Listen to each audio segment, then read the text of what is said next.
Welcome to this video on how to draw a mouth and lips. This video is about how to draw fuller lips with a smoother Cupid's bow.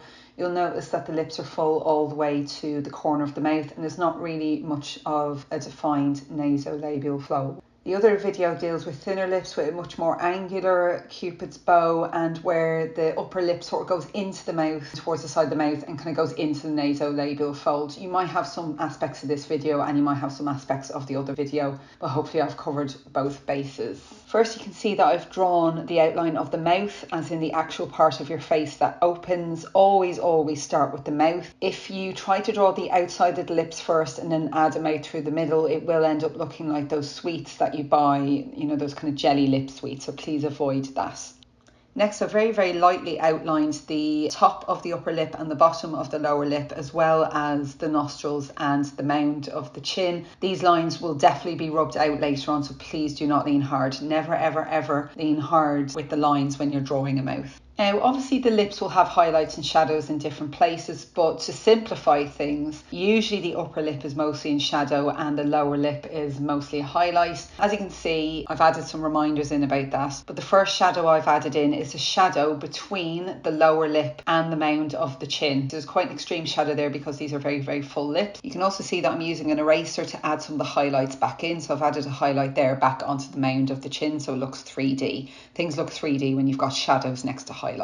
Next, I've started adding just some smooth tone to the upper lip where the lip is going into the mouth. So where the mouth opens, this shows that the lip is curving inwards towards the mouth. Now, it's important to add some tone to the area above the upper lip so that when you add highlights in later on, they're actually visible. I've just used smooth tone for this. You can see that I'm using soft directional shading on the lower lip. I'm trying to capture the shape and the undulations of the lower lip using tone. Okay, you can see that almost all the lines on the lower lip are gone, apart from the kind of texture.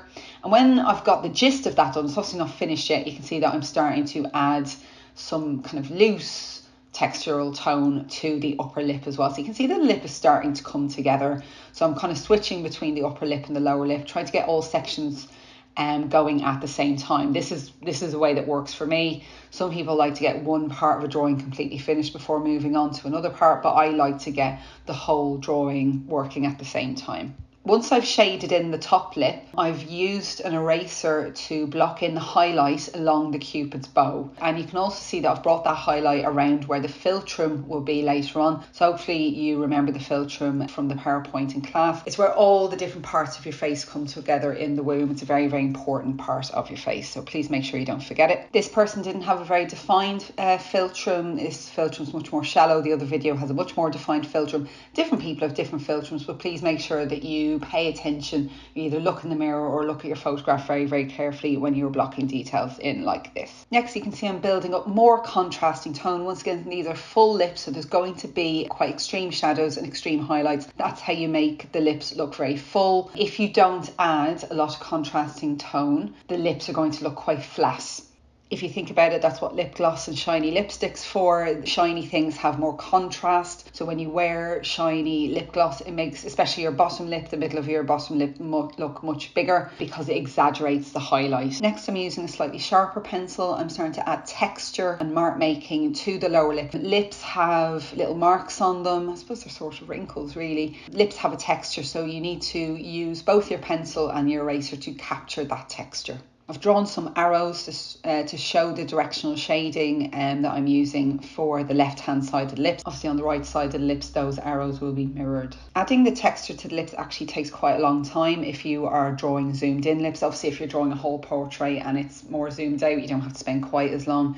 But you can see I've had to even speed up the video quite a lot. In the original download of this drawing, it's the texture on the lips that takes the longest. So please do spend some time. And once again, make sure that you're really looking carefully to see where those highlights, where the shadows are, and where the texture is. So I hope you found that useful. Once again, this video has been about how to draw full lips. The other video deals with slightly thinner lips. I recommend having a look at both.